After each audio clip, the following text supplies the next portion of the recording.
देव भगवान, अल्लाह, खुदा, ईश आदि नाम एक ही शक्ति के हैं। वो कैसा है, कहां है, कैसे मिलता है, किसने देखा है?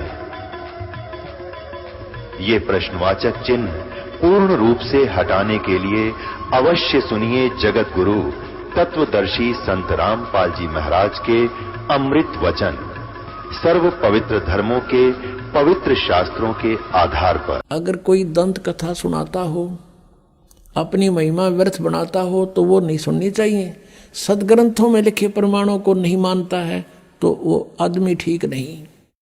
उसके विषय में परमेश्वर कहते हैं, जानबूझ साची तजय करे झूठते ने, और ताकि संगत है प्रभु सपने में बना दे।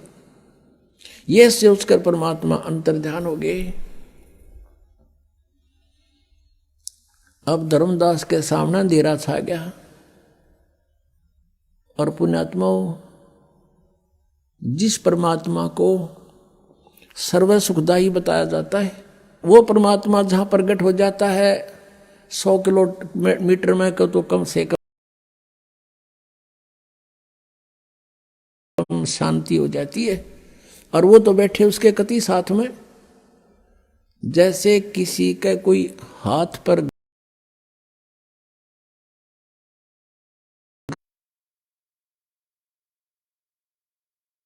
जल रहा है प्राणी अपनी अपनी आग में, तो वो महसूस, उसको जो आनंद हो रहा था वो खत्म हो गया। और जो ज्ञान उसे मिला वो प्रमाणित,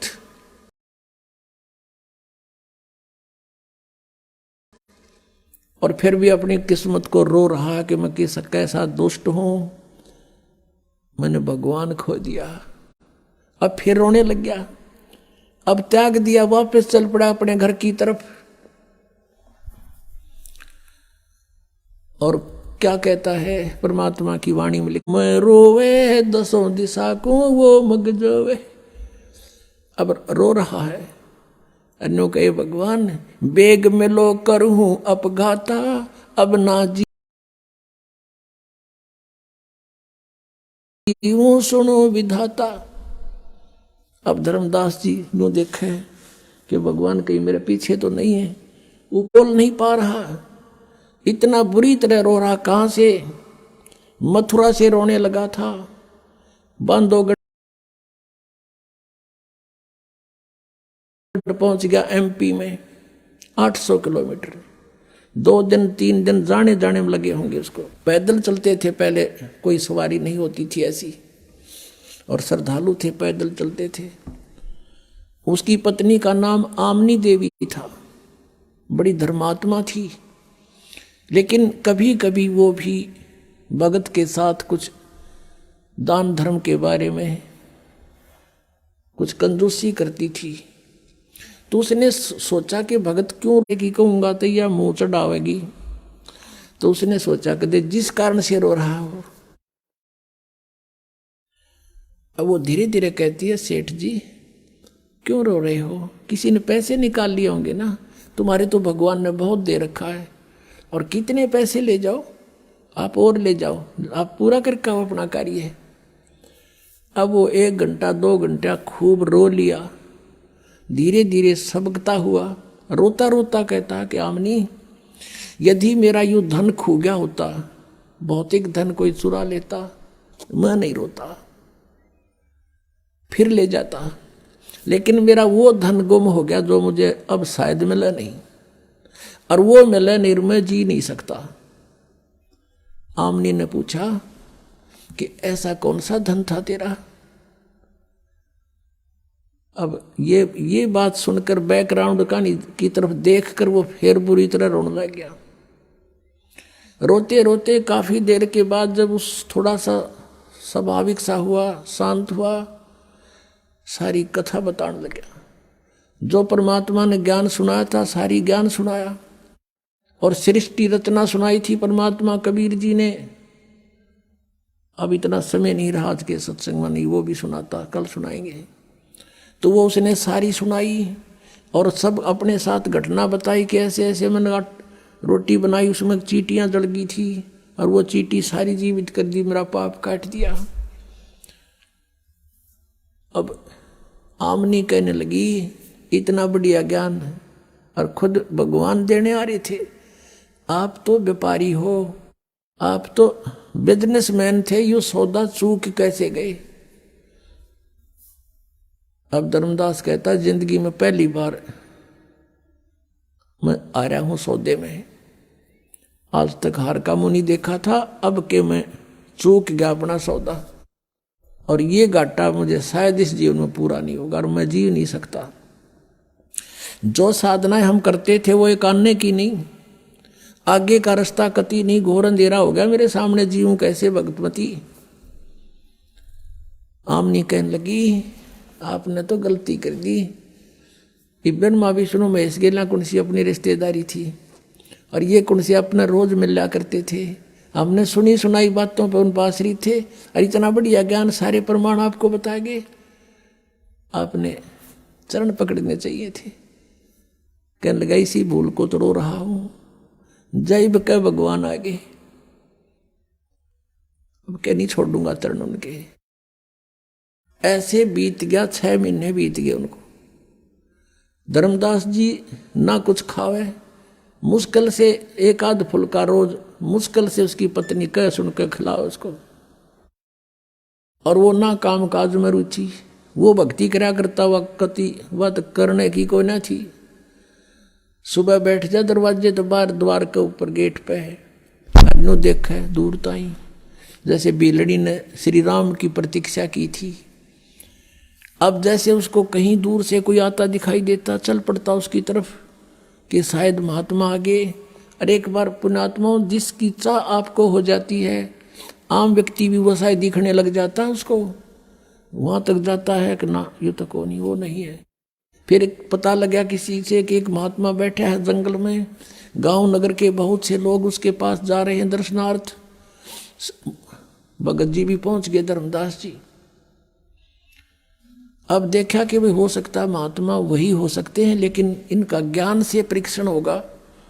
धर्मदास जी ने प्रश्न किया उस साधु से परीक्षा करने के लिए, जब महाराज जी होंगे तो वो बात मैं प्रश्न करूंगा, टू दी पॉइंट जवाब देंगे।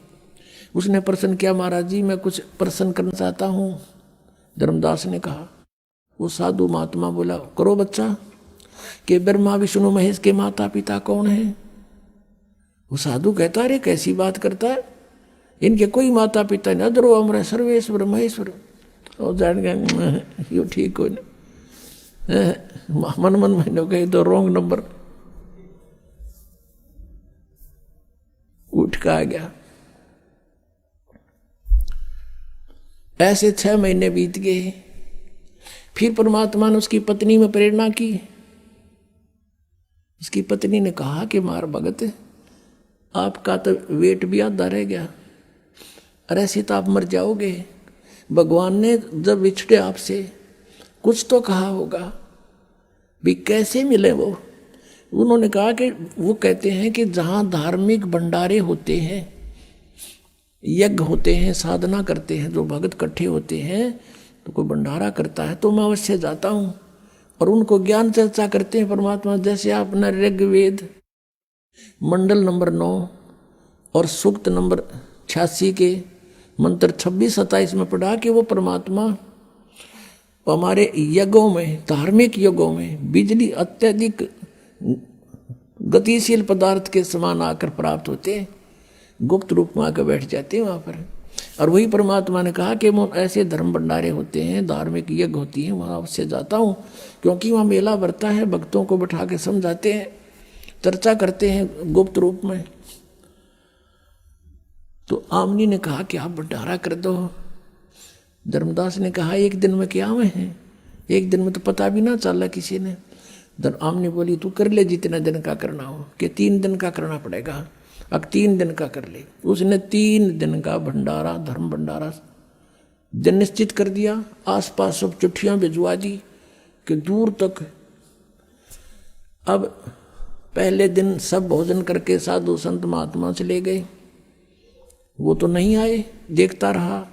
उसकी पत्नी ने पूछा कि महाराज जी आए क्या महाराज जी? कि नहीं आज तो नहीं आए। अगले दिन फिर ऐसा ही हुआ। तीसरे दिन आफ्टरनून हो गया, भंडारा यानी भोजन चल रहा है, साधु संत खाकर जा रहे हैं। अब धर्मदास ने फाइनल फैसला कर लिया, क्योंकि वो तो आत्मा के पुकार सुनते हैं, कि यदि आज आप नहीं आए कल आपका दास नहीं रहेगा संसार में। अब जिया नहीं जा मेरे थे, आज तक की आस ठीक शायद आज आ जाएंगे। अंतर वो तो कहते हैं चिट्ठी पायल बाजे पैर साहिब सुनता है सब लहर। अंतर्यामी सारी जानते हैं, उन्हें देख लिया कि आज भगत मरेगा, अब नहीं जीवेगा, क्योंकि फाइनल फैसला था उसका कि ये भंडारा पूरा हुआ और मैं आत्मघात करा। तो फिर कहते हैं बेग में लो कर हूं अपघाता, मैं ना जीऊं सुनो विधाता। उसी से मैं जब रहे ना 10-20 भगत 50-60 भोजन खा रहे थे महात्मा, ये उसे महात्मा जिसे बताए थे आप ताई।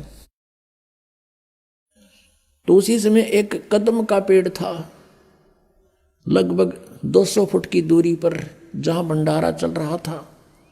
वहां आकर उसी जिंदे वाले महात्मा के रूप में वहां पर बैठ के आके धर्मदास की, वैसे वो देख तो रहा था ऐसे ऐसे पल पल में, जब नंग आ गई हक वो बैठे महाराज जी तय नंगे पैरा नो दौड़ के नो देखा जानते कति नो वो एक चरणा नो सीने लाग गए न चपट गए, जो कर बालक अपने माता पिता के चिपक जाता है। अरे नो देखे नो कहे भगवान इनका छोड़ के ना जाइयो, हे परमात्मा आपका जो कहोगे सारी सुनूंगा।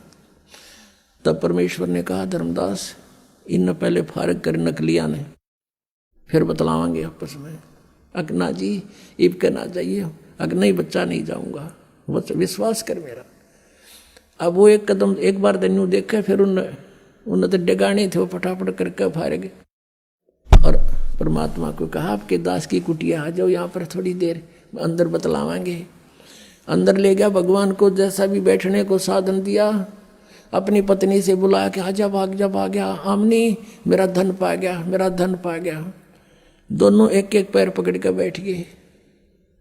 तब आमनी ने कहा कि भगवान आपका बच्चा ये तो बहुत नर्म आत्मा का है, इसको तो मैं सांत्वना देती रही ना, पहले मर लेता। ये भगवान आप तो अंतर्यामी हो, इतना दुखी नहीं करना चाहिए था अपने बच्चे को। तब परमात्मा ने कहा कि आमनी यो काल का दूत हो रहा था, ये जिसको मैं 2 बार मिला इसने सारी बात मानी, फिर कितन कित काल फिर इसका आंट लगा देता।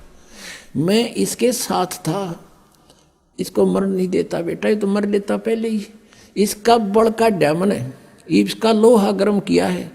अब लोहा गर्म होए बिना चोट मारे जाओ तो उसका कोई फायदा नहीं।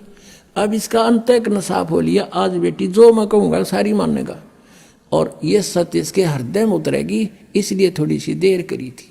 तो पुण्यात्माओं ये वो समर्थ है, कहते हैं जो जन मेरी शरण है ताका हूँ मैं दास, और गेल गेल लाग गया फिर जब लग धरती आकाश। फिर सारी कथा सुनाई, दोबारा से कई दिन रुके, उनको खूब ज्ञान समझाया, दोनों ने उपदेश लिया। परमात्मा ने तो गवाह बनाना था उनको, धर्मदास की आत्मा को। परमात्मा तो चले गए, चले गए भी मैं जाता हूँ फिर आऊँगा।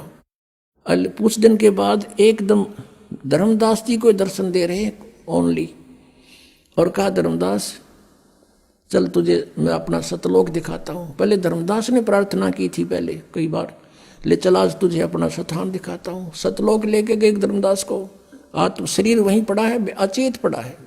3 दिन हो गए, रिश्तेदार इकट्ठे हो गए, गाँव के इकट्ठे हो गए, नगर के लोग आने लगे। क्या हो गया कि पता नहीं क्या बीमारी होगी, बेहोश पड़ा है, कोमा में चला गया।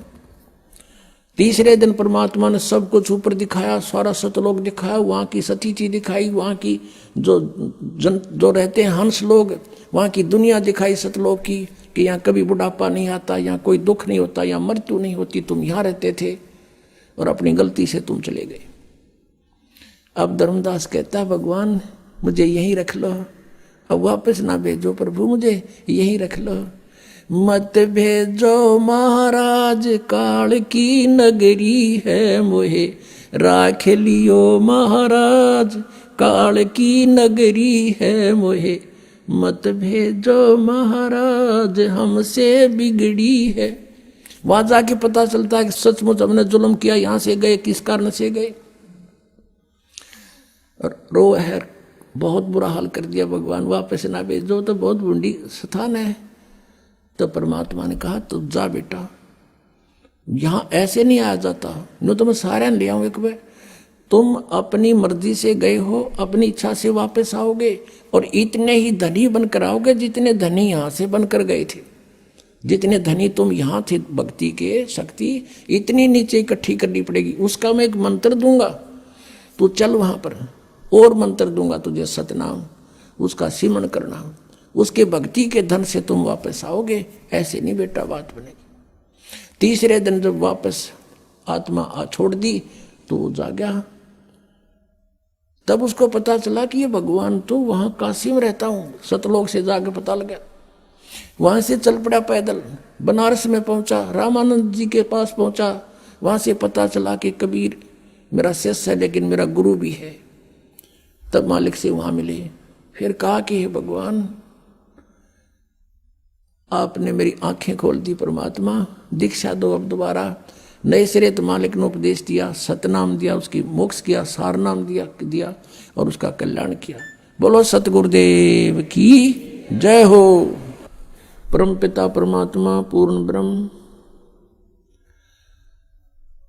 सर्व सृष्टि रचनहार, सर्वे उत्पादक प्रभु, ये परम पूज्य कबीर परमेश्वर जी, ये हम सभी आत्माओं के जनक हैं, यही हमारे मालिक हैं। हम अपनी गलती के कारण हम यहां काल के जाल में फंस गए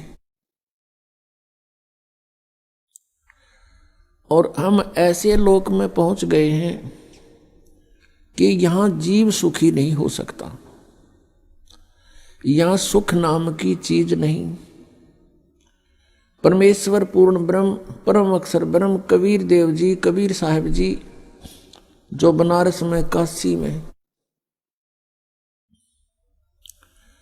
एक जुल्हे की भूमिका करके 120 वर्ष तक इस धरातल पर रहे, एक जनसाधारण की लीला करते हैं।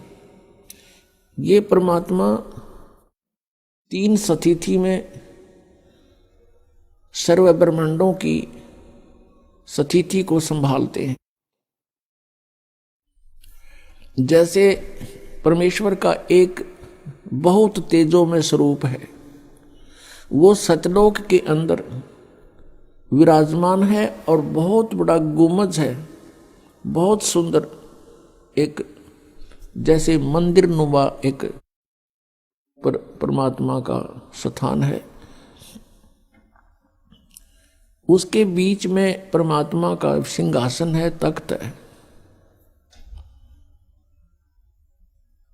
और वहां परमेश्वर कबीर देव जी जो हमारे सदृश हैं, मनुष्य सदृश है उनका शरीर, उनके एक रोमकूप में करोड़ सूर्य, करोड़ चंद्रमा, दोनों की मिली जुली रोशनी भी परमेश्वर के एक रोमकूप की रोशनी से फीकी रहती है। इतना तेजो में शरीर है उस परमेश्वर का।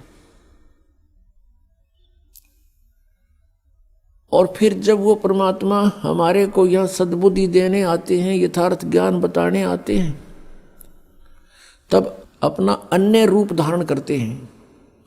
उस रूप में तो वहीं रहते हैं, एक अन्य रूप धारण करते हैं हल्के तेज पुंज का।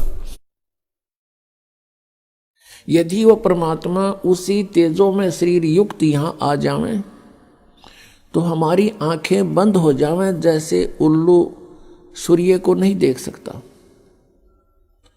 ठीक इसी प्रकार हमारी ये चरम दृष्टि परमात्मा के उस नूरी शरीर के प्रकाश को, उस नूर को नहीं देख सकती, सहन नहीं कर सकती। इसलिए परमात्मा हल्के तेज पुंज का अपने शरीर को सरल करता हुआ, हल्का करता हुआ और यहां आते हैं।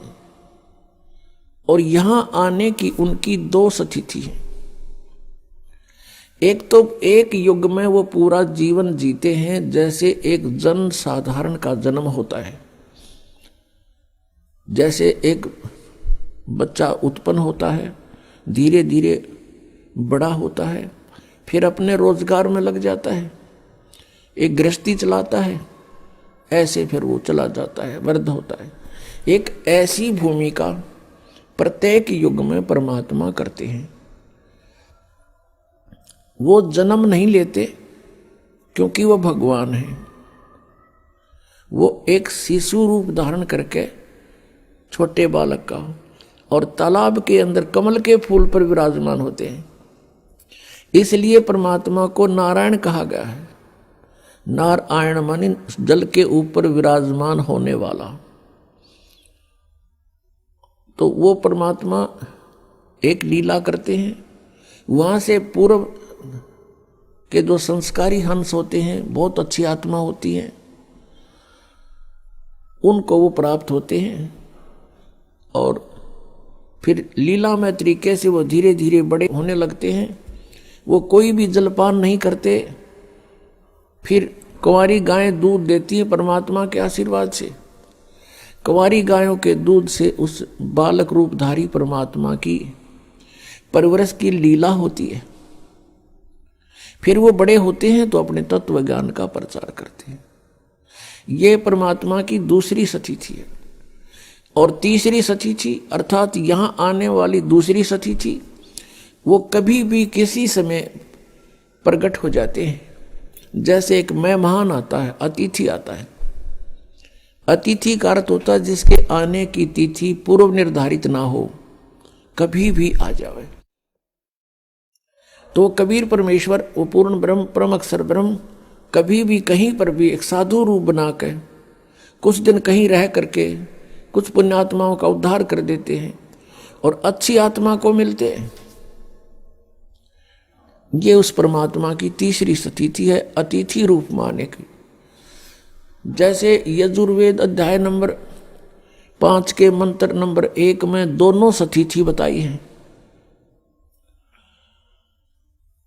अग्ने तनुरसी, अग्नि माने परमेश्वर, परमेश्वर का तेजो में शरीर है, इसलिए परमात्मा को अग्नि नाम से उपमा दी गई है।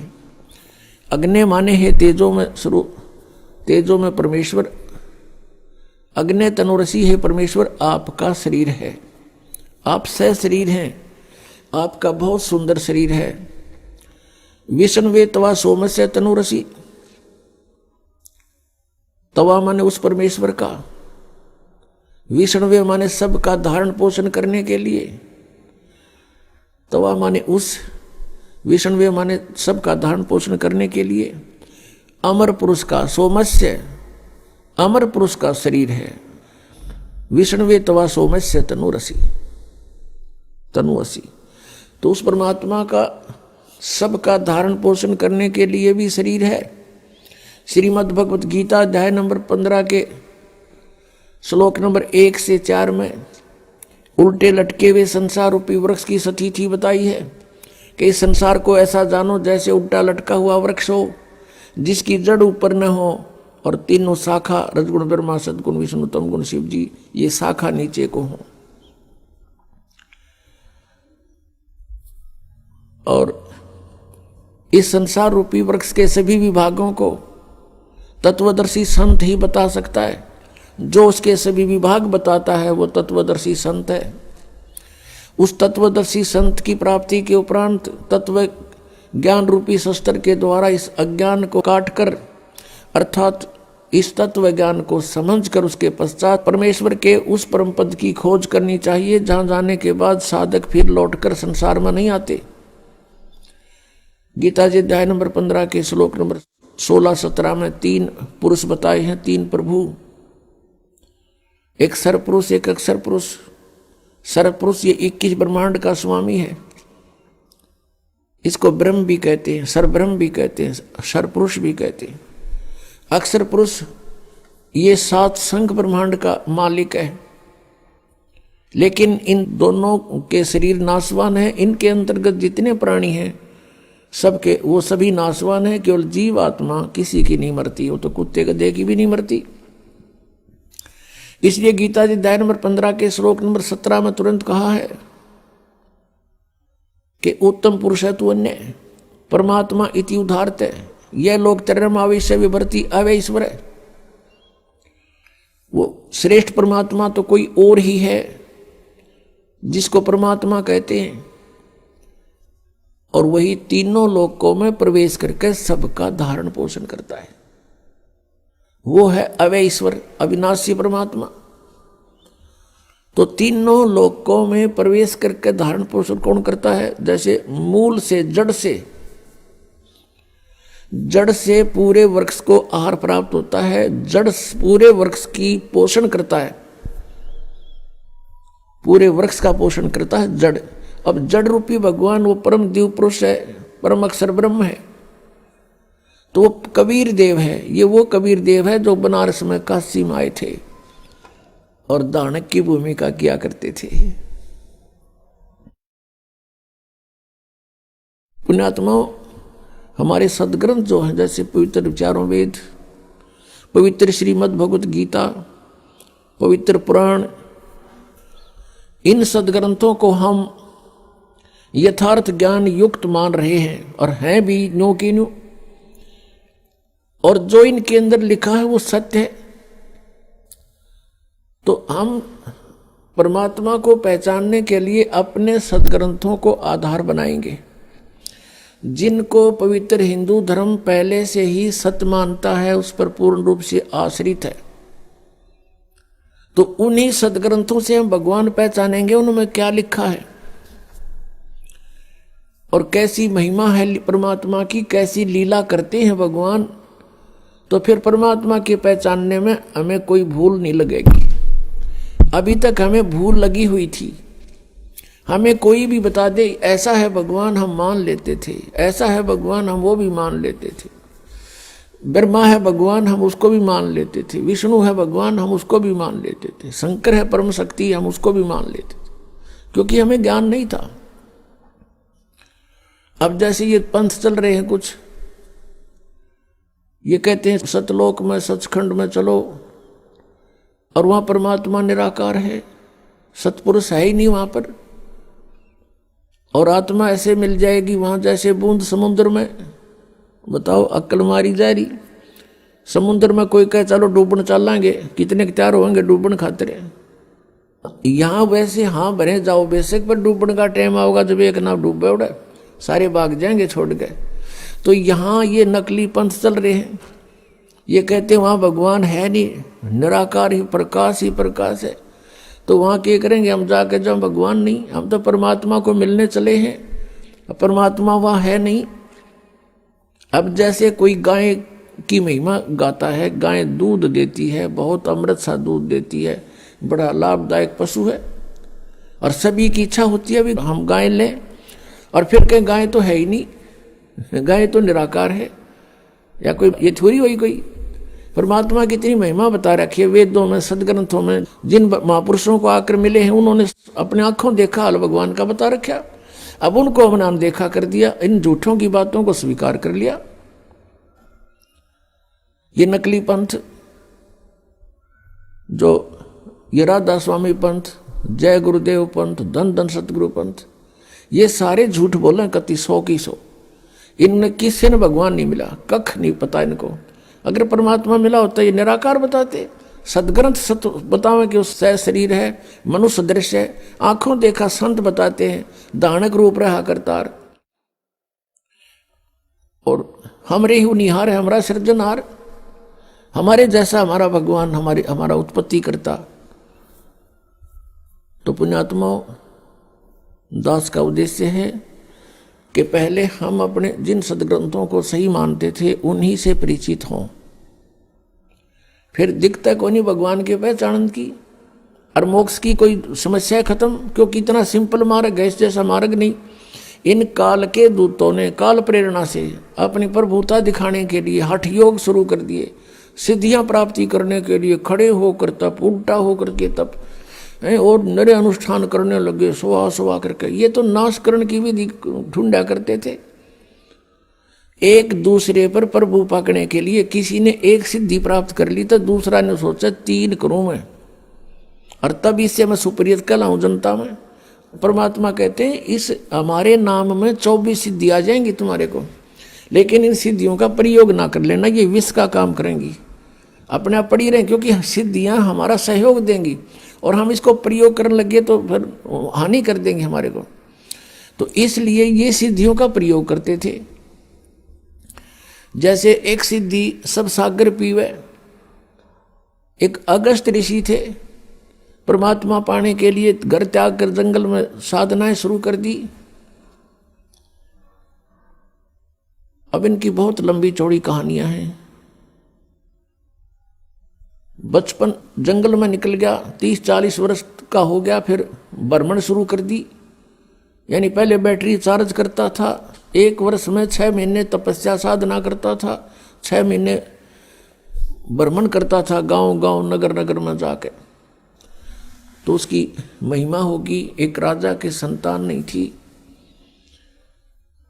राजा ने उस पता लगा कि बड़े पहुंचे हुए महापुरुष हैं, जंगल में साधना करके आए हैं।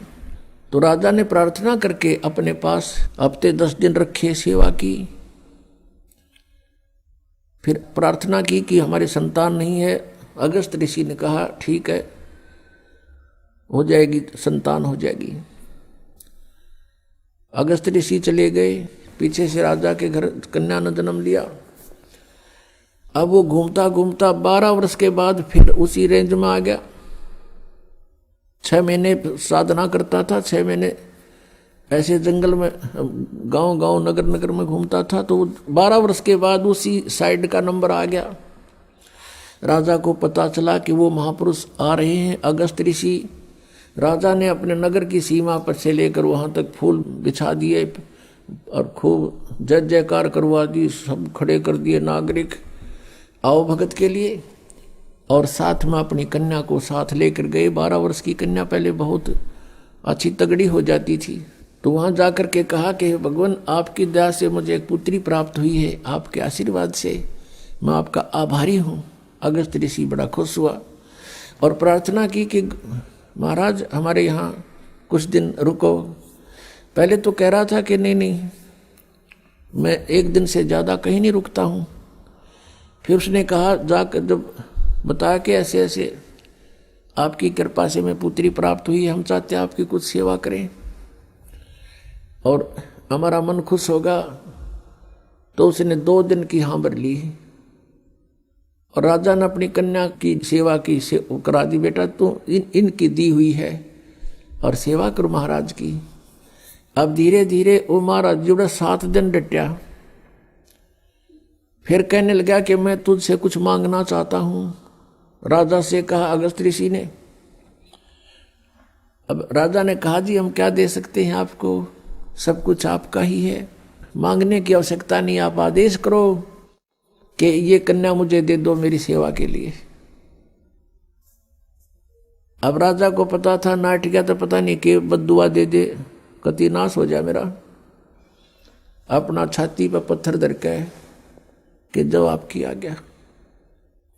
हवले का लड़की ने जाता रहा, कर ले साधना इनकी।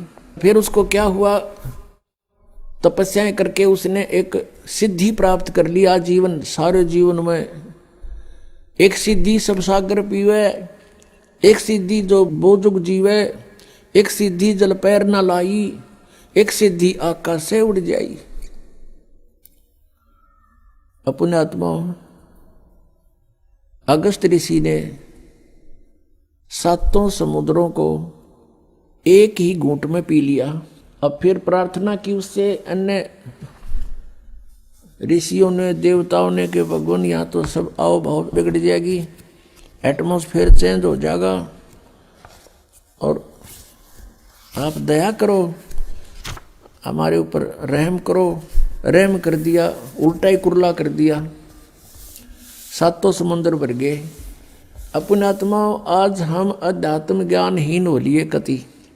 इन नकली ऋषि संतों महंतों के कारण ही न कहेगा पता नहीं, हमें नास्तिक का दूसरा रूप बना दिया कि भगवान ऐसा नहीं कर सकता, ये सब झूठ बोलने की बातें हैं। नहीं, अध्यात्म के अंदर बहुत बड़ी प्रबल शक्ति है, ऐसा बिल्कुल संभव है।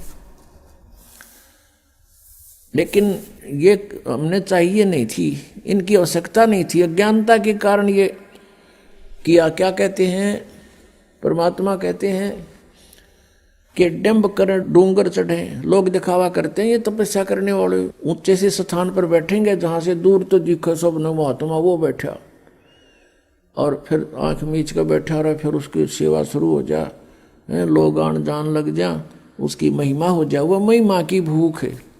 परमात्मा कहते हैं कि डंब करें डूंगर चढ़े, डूंगर माने ऊंचे टीले पे, पहाड़ पे, पहाड़ पे, अंतर झीनी झूल जग जाने बंदगी करेंगे वो सूल बबूल। आम जनता ने सोचा बड़ा महात्मा भाई कमाल कर रहा, घर छोड़ कर देख परमात्मा के लिए कितना संघर्ष कर रहा है। तो कहते हैं ये तो बो है सूल बबूल, ये तक काटे बो अपने आने वाले जीवन में, इसकी साधना ठीक नहीं। अब एक दो भक्त थे, घर से चल पड़े परमात्मा पाने के लिए। उनको एक महात्मा मिल गए जिसका बहुत बोलबाला था, बड़े सिद्ध पुरुष कहां थे। दोनों ने वहां दीक्षा ले ली, घर त्याग कर चले गए, सन्यासी हो गए। कई वर्ष तक वो महात्मा के साथ रहे, गुरुजी के साथ आश्रम में। अब गुरुजी की मृत्यु के बाद वो दोनों निकल गए वहां से और अलग अलग दिशा में सिद्धि प्राप्ति के लिए चल पड़े, क्योंकि वो सिद्धि ही सिखाता था। जो उनमें से एक था उसको परमेश्वर कबीर देव जी का सत्संग मिल गया। जैसे आप जी को अभी बताया कि परमात्मा 3 स्थिति में अपने संसार के सभी कार्यों को संभालते हैं। एक में तो पूर्ण रूप ऊपर बैठे हैं, सब ब्रह्मांडों का कंट्रोल करते हैं। अन्य रूप जैसे प्रत्येक युग में एक जीवन ऐसा करके जाते हैं, बच्चे के रूप में प्रकट होते हैं, जन्म नहीं लेते, वो सह शरीर आते हैं, सह शरीर चली जाते हैं। 120 वर्ष रहे थे कलयुग में और सब अपना ज्ञान प्रचार करके अपनी अमृत वाणी लिपिबद्ध करवा के अपना ज्ञान सारा सुख संवेद दे करके चले गए थे, सह शरीर गए थे।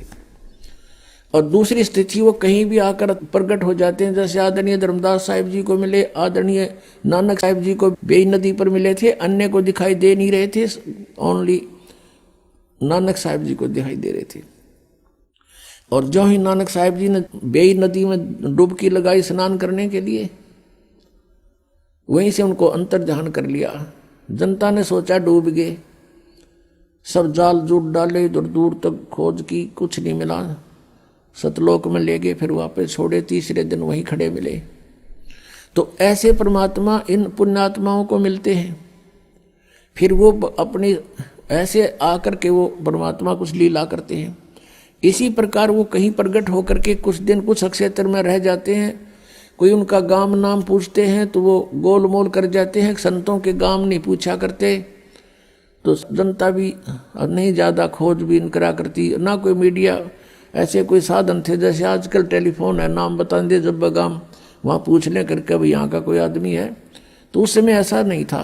तो परमात्मा ऐसे रहते हैं, किसी एक क्षेत्र में कुछ दिन रह गए, फिर अचानक चले गए।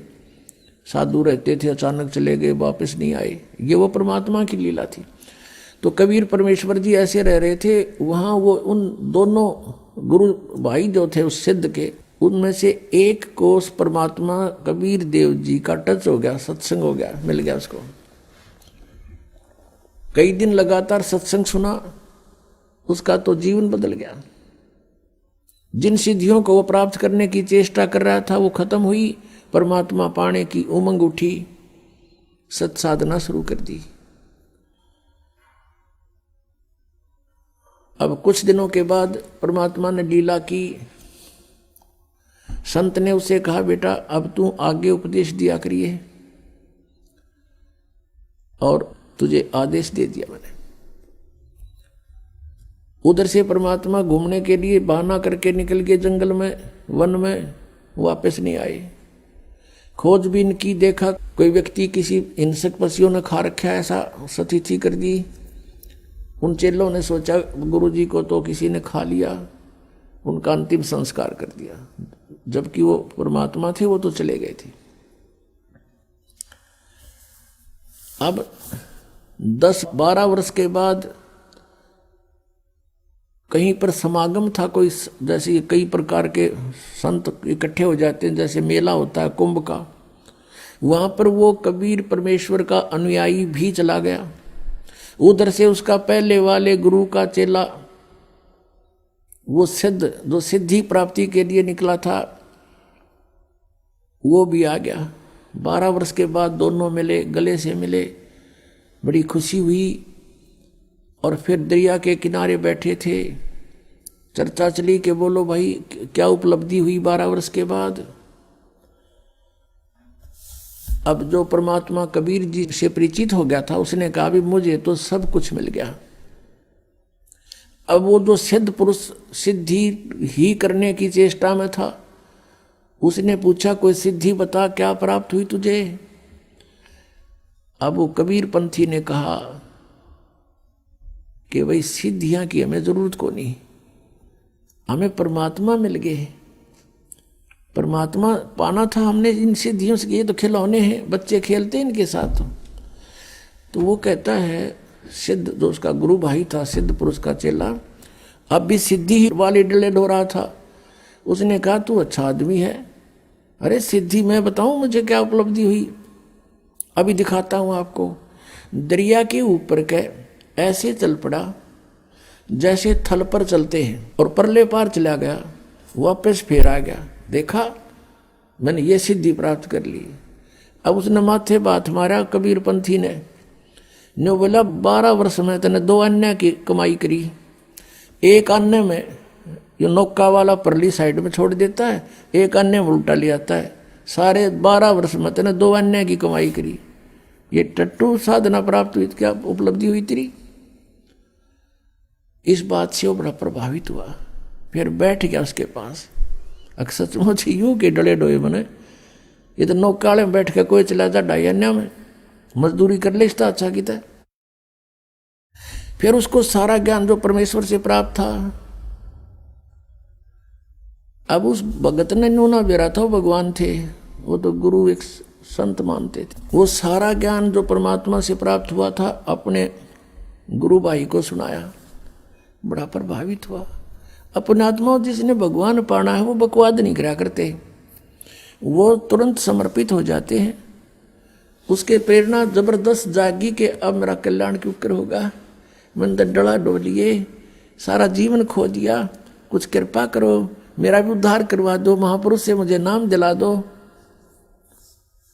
अब फिर वो भगत रोने लग गया जो कबीर पंथी था। तब वो सिद्ध जो था सिद्ध, वो कहने लगा आप क्यों रो रहे हो। कहने लगा वो कबीर पंथी कहता मैं इसलिए रो रहा हूं कि आपका कल्याण संभव नहीं। भैया ऐसी क्या बात होगी, मेरा कल्याण संभव क्यों नहीं। अब वो कबीर पंथी कहता है कि भाई बात सुन, तू और मैं एक गुरु के चेले थे, एक गुरु के शिष्य थे, तू सीनियर था मैं जूनियर था, वहां सिद्ध के वहां कहा ऐसा ही है। तो भाई वो गुरुदेव तो शरीर छोड़ गए मेरे वाले, जिनसे मुझे ये मार्ग मिला, अब तेरा कल्याण नहीं हो सकता। तो उसने कहा भाई देखो गुरुजी चलो शरीर तो छोड़ गए होंगे, पर किसी को आदेश दे गए होंगे, मुझसे ले लूंगा नाम। तो कबीर पंथी कहता है कि भाई उससे नाम तू ले नहीं सकता, क्योंकि गुरु को परमात्मा तुल्य मानना पड़ता है, और तू उसको गुरु भी नहीं स्वीकार कर सकता। अब वो सिद्ध पुरुष कहता है कि बात सुन भाई, मैं निकला हूं भगवान पाने के लिए, और मुझे आप किसी से दिला दो ये नाम, मैं उसको सिर पर रखूंगा, मुझे परमात्मा चाहिए।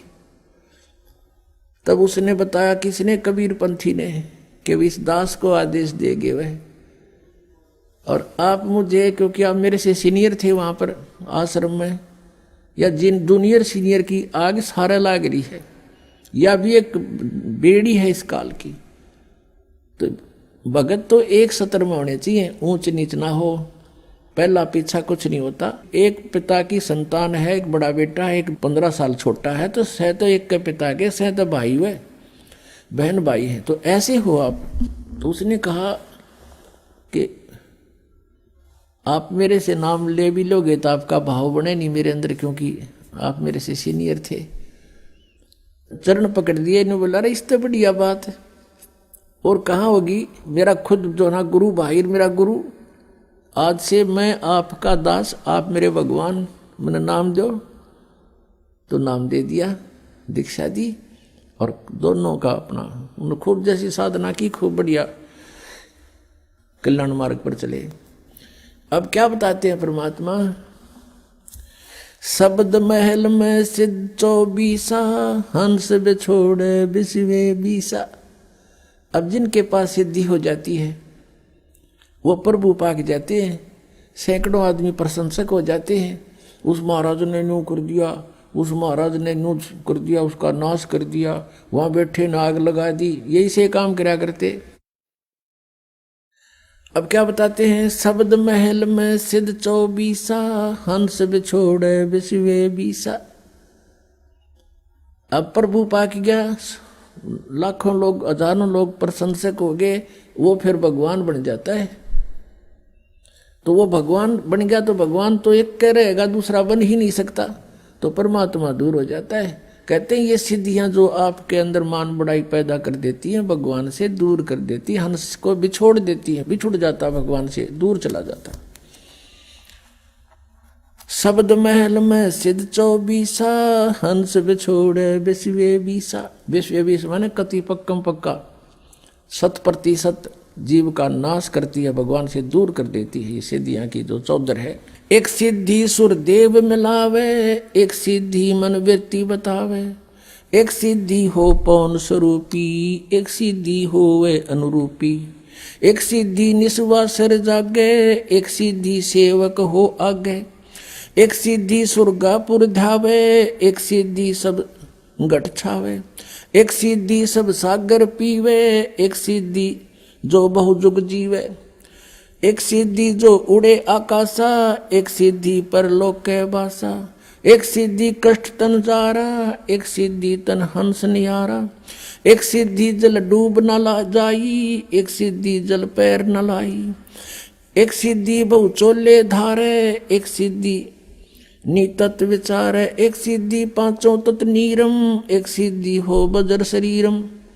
एक सिद्धि पीवे नहीं खाई, एक सिद्धि जो गुप्त छुपाई, एक सिद्धि ब्रह्मांड चलावे, एक सिद्धि सब नाद मिलावे, एता खेल खिलारी खेले, सो हम हंसा प्रगट बेले, 24 को ना मन चावे, सो हंसा शब्द अतीत कहावे, प्रसिद्धि पूर्ण पटरानी, सतलोक की कहूँ निशानी, सतलोक सुख सागर पाया, सतगुरु भेद कबीर लखाया, परमहंस देखो परवाना, जन कहता दास गरीब दीवाना। अब क्या बताया है कि एक सिद्धि मन वृत्ति बतावे कि मन के अंदर आपने के सोच रखा है। तो हम कहते हैं ये सिद्धियां हमें इनकी आवश्यकता नहीं। एक सिद्धि निस्वासर जागे, एक सिद्धि सेवक हो आगे, एक सिद्धि दिन रात जागने की प्राप्त हो जाती है। और हम भक्ति अध्यात्म ज्ञान से इतने दूर हैं, अध्यात्म ज्ञानहीन हैं हम जरा से भी किसी संत या भक्त में ऊट पटांग सा देख लेते हैं, हम उसके साथ चिपक जाते हैं, प्रभावित हो जाते हैं।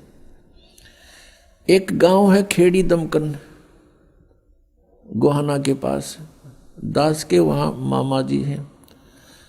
तो वहाँ देखा, वहाँ कथा सुनी उनकी कि एक डेरा बना हुआ गीसा पंथियों का। गीसा, आदरणीय गीसा साहिब जी को परमेश्वर कबीर देव जी आकर मिले थे और उन्होंने फिर परमात्मा से प्राप्त ज्ञान को लिपिबद्ध भी किया है, कुछ वाणी भी बोली है। उन्हीं का एक शिष्य था, तो उन्होंने उस अपने आदरणीय गीसादास साहिब जी की शिष्यता हो गया, लेकिन वचन नहीं माना उसने, अपने हिसाब से हठयोग करता रहा। नेकी राम नाम था उनका, नेकी राम जी। उसने सिद्धि प्राप्त कर ली हठ योग करके, दिन रात सोए नहीं। वो उस गांव में आकर बैठ गया बनी में, और साधु रूप में एक लंगोट बांध रहा, बस नो अवधूत रूप में बैठा। गांव के नगर के लोग जाते हैं, देखते हैं कि महाराज तो दिन रात सोता नहीं। एक ने देखा, फिर छुप के देखा। आइए अब हम उन श्रद्धालुओं के अनुभव जानते हैं जो जगत गुरु तत्वदर्शी संत रामपाल जी महाराज जी से दीक्षा प्राप्त कर चुके हैं तथा उनके द्वारा बताए गए भक्ति मार्ग पर चल रहे हैं। नमस्कार सर। नमस्कार सर जी। सर क्या नाम है आपका? जी आशीष देवांगल। आशीष जी आप कहाँ से हैं? जी मैं बिलाईगढ़, जिला बलौदाबाजार, छत्तीसगढ़ से। आशीष जी, संत रामपाल जी महाराज से नाम दीक्षा आपने कब ली? जी मैं संत रामपाल जी महाराज जी से नाम दीक्षा सन 2013 में ली थी। संत रामपाल जी महाराज से नाम दीक्षा लेने से पहले आप क्या भक्ति साधनाएं करते थे? संत रामपाल जी महाराज जी से नाम दीक्षा लेने से पहले मैं देवी दुर्गा की भक्ति में लीन था।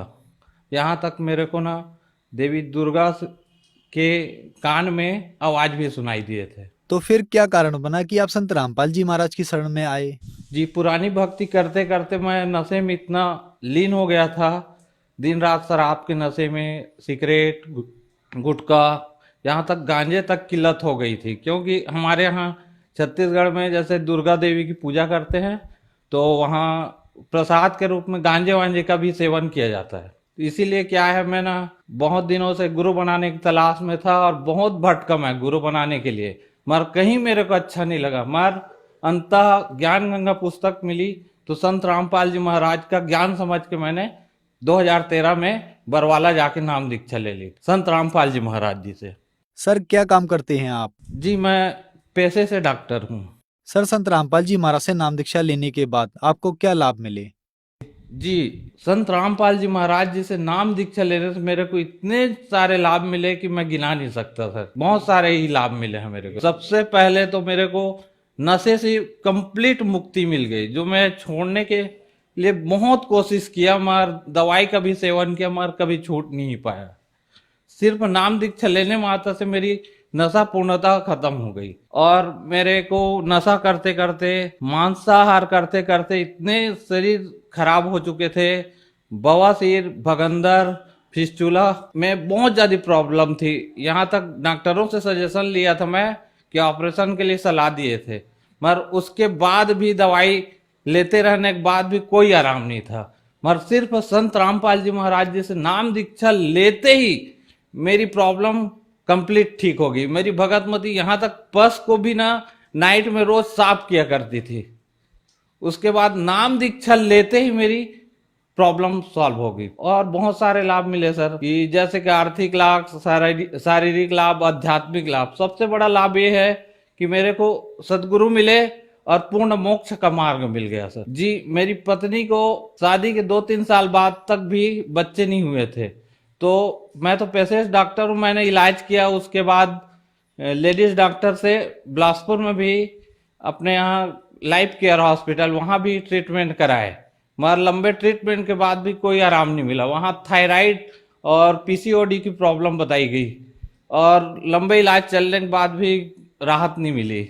फिर उसके बाद हमने गुरुजी से अरदास लगाया संत रामपाल जी महाराज जी से, तो अरदास लगाते ही उसी मन, बड़ा आश्चर्यजनक तौर से उसी मन से ही प्रेगनेंसी रुक गई और 9वें महीने बच्चा आ गया।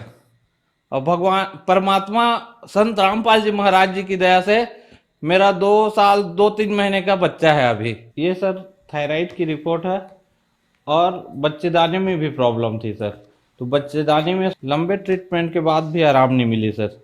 ये सर सोनोग्राफी में दिखाया गया कि अंडे नहीं बन रहे थे, प्रॉब्लम थी बहुत, दवाइयाँ चलने के बाद भी आराम नहीं मिला। उसके बाद हमने संत रामपाल जी महाराज जी से अरदास लगाई, फिर सारे लाभ मिले सर। और आज 2-2.5 साल का बच्चा भी है सर। और बहुत सारे लाभ हैं सर, कितना गिनाऊं कम है, टाइम नहीं मिल पाएगा आपको, और मैं बोलते बोलते अब मैं ही थक जाऊंगा सर।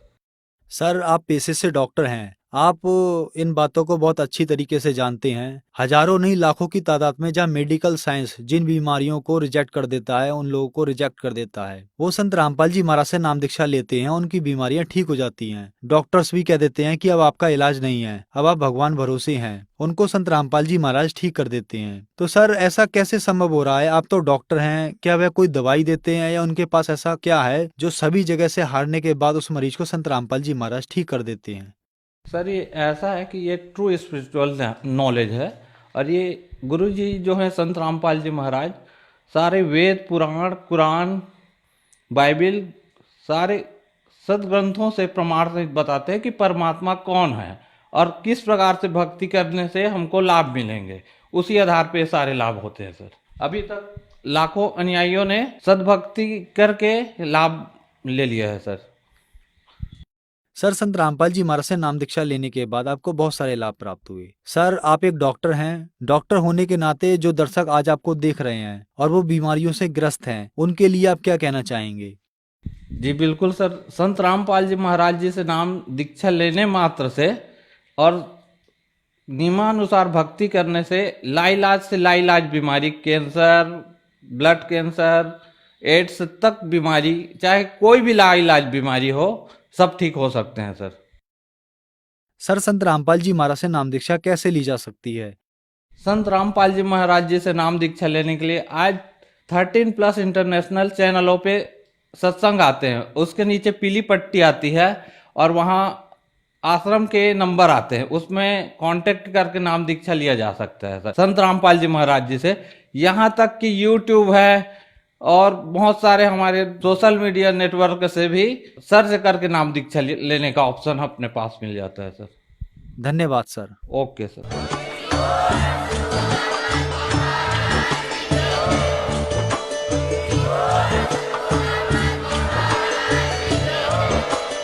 आप सुन रहे थे जगत गुरु तत्वदर्शी संत रामपाल जी महाराज जी के मंगल प्रवचन। अधिक जानकारी के लिए विजिट कीजिए हमारी वेबसाइट www.jagatgururampalji.org। संत रामपाल जी महाराज जी के शुभ आशीर्वाद से पूरे विश्व भर में 500 से भी ज्यादा नाम दीक्षा केंद्र हैं, जिन पर संत रामपाल जी महाराज जी द्वारा ऑनलाइन निशुल्क नाम दीक्षा दी जा रही है। अपने नजदीकी नाम दीक्षा केंद्र का पता करने के लिए संपर्क करें।